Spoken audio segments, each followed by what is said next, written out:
बनाया जा सकता है, नहीं तो आप उसको भी चेंज करिए, दूसरे को 2-6 महीने दरकार है। मगर आप नहीं चाहते कि आप जो डिसीजन ले रहे हैं ये इलेक्शन से पहले पार्लियामेंट में, उसमें मुसलमान कोई आवाज़ बुलंद करे। आप नहीं चाहते कि मुसलमान तरक्की करे, सिर्फ और सिर्फ आप मोदी साहब का डर बिठाना और ये छोड़ देना। और मैं मुसलमानों से, तेलंगाना के मुसलमानों से, ख़ासकर चेवला के मुसलमानों से, मैं बार बार उनके घरों पे जाकर उनके जहनों को इसी तरीके से साफ कर रहा हूँ। और बार बार मैं चैलेंज करता हूँ कांग्रेस से, केसीआर हुकूमत ने जितने मसाजिद तामीर किए किसी हुकूमत ने नहीं किए।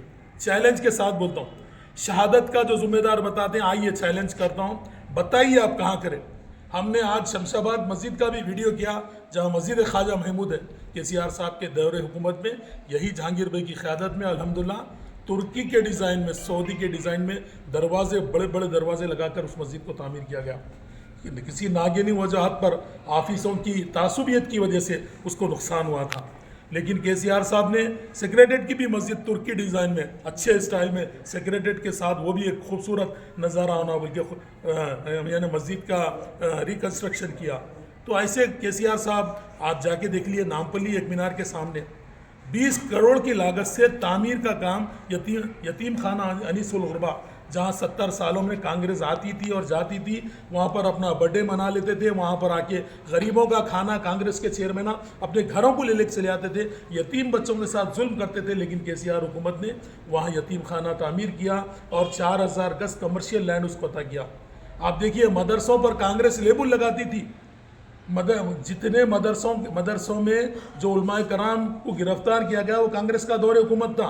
केसीआर साहब खुद मदरसा गए, मदरसे के उलमा के साथ वक्त गुजारा, मदरसे के तलबा के साथ वक्त गुजारा। 70 सालों में कोई चीफ मिनिस्टर कांग्रेस का जो पैदा हुआ जो मुस्लिम मदरसे को गया, केसीआर साहब मदरसे को गए, मदरसे में वक्त गुजारे, वहाँ की परेशानियों को सुनकर 15 करोड़ की लागत से वहाँ पर लिफ्ट के साथ ऑडिटोरियम तामीर किया। और तारीखी मिसालें देख लो, मक्का मस्जिद के लिए 10 करोड़ रुपए की तामीरी काम के लिए केसीआर साहब ने रोल अदा किया। शादी मुबारक के नाम पर लाखों ख़वातीन को, लाखों घरों में हमारी जवान बहनों को केसीआर साहब ने शादी के लिए मदद की। आसरा पेंशन के नाम पर देखिए आप। और आपको आप बता दूं, मुसलमानों को ख़ास करके जब सर्वे रिपोर्ट निकाला गया तो मुसलमान तालीमी पसमानदगी से, तालीम की पसमानदगी बहुत कम होने की वजह से मुसलमान गुर्बत में आ रहे हैं। तो केसीआर साहब ने बड़े पैमाने पर एक इनकलाब बर्पा किया, जहां पर 204 माइनॉरिटी रेसिडेंशियल स्कूल, कांग्रेस के 70 सालों में 4 स्कूल नहीं बनाए गए थे, आज 204 केसीआर साहब ने जूनियर कॉलेजों के साथ डिग्री कॉलेज की साथ दिया। 1 लाख से ज़्यादा तलबा, मुस्लिम तलबा पढ़ रहे हैं। हमारे पे इल्ज़ाम लगाया जाता है तेलंगाना में कांग्रेस की ज़रूरत नहीं, तेलंगाना में यहाँ सेकुलर जमात है केसीआर साहब की, जिनके हुक्मरान सेकुलरिज्म पर यकीन रखते हैं। और मैं केसीआर साहब का पूरा सियासी कैरियर पे भी अगर बोलूँ, एक बार भी उन्होंने बीजेपी से अलायंस नहीं किया। चैलेंज करता हूँ, कांग्रेस का कोई लीडर है तो आके बताइए। 2004 में भी हमने कांग्रेस को सपोर्ट किया, तेलुगु देशम से हुकूमत छीनकर राजशेखर रेड्डी साहब को चीफ मिनिस्टर बनाया। ये केसीआर साहब की बदौलत है, उनकी अलायंस की वजह से आप हुकूमत में आए। आप बड़े बड़े बातें कर रहे हैं, आप अजय शर्मा को, आरएसएस के आदमी को लेकर टिकट दिया, आप सेकुलर। आप शिवसेना जैसी पार्टी से इत्तेहाद कर कर टिकटा बांट रहे, आप सेकुलर हो गए। और मुसलमानों को टिकट नहीं दिए, फिर भी आप सेकुलर।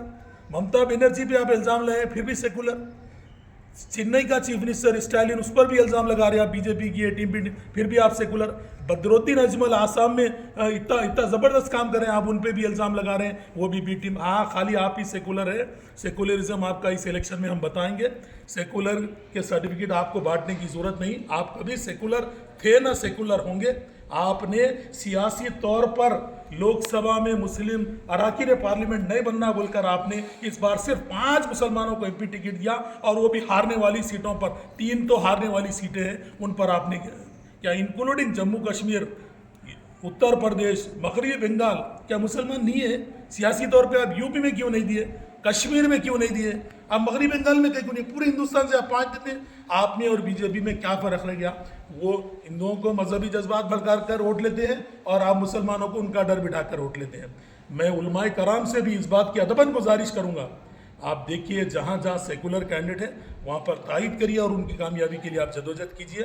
मैं आवाम से यही कहूँगा, इस बार छियोला का तो मैं वादा करता हूँ आपको, छियोला का एक परसेंटेज बताता हूँ आपको। 2 कैंडिडेट रेड्डी है, कांग्रेस से भी रेड्डी है और बीजेपी से भी रेड्डी है, और सबसे ज़्यादा वोटिंग परसेंटेज मुदिराज का है, बीसी यानी बैकवर्ड एसटीज़ का वगैरह है। तो यहाँ पर तब अगर तबक़ात की बुनियाद पे देखें तो कासानी ज्ञानेश्वर साहब यहाँ पर अक्सरियत के साथ कामयाब होने वाले हैं। मुसलमान भी इसमें जुड़ जाइए, इंशाअल्लाह आने वाले दिन आप बहुत अच्छे रहेंगे। और शमशाबाद की आवाम के साथ जब जहांगीर भाई जैसी क़यादत हमको मौजूद है, फिर हमको फ़िक्र करने की ज़रूरत नहीं। ये वाहिद आदमी है जो चिवल्ला में मुसलमानों की नाक बनकर काम कर रहा है, और जितने भगोड़े थे वो भाग चुके हैं, मगर ये आदमी वाहिद डट कर यहाँ पर मुकाबला कर रहा है। मैं इनके काम को सहराता हूँ, सलाम करता हूँ, दुआ करता हूँ कि अल्लाह इनको और तरक्की दे और क़ानून साज इदारों में इनको आने का अल्लाह मौका दे। और मैं आवाम से भी यही गुजारिश करता हूँ, इसको ज़रूर गौर करिए और समझिए। BRS पार्टी को 13 मई के दिन आप भारी अक्सरियत के साथ कार के निशान पर वोट लगाकर KCR साहब को फिर से क़यादत करना मौका दिए। एक बात ज़रूर बताऊँगा, आने वाले दिन थोड़े ही दिन में ये हुकूमत जाने वाली है और फिर कार लौट आने वाली है। KCR साहब चीफ मिनिस्टर बनने वाले हैं।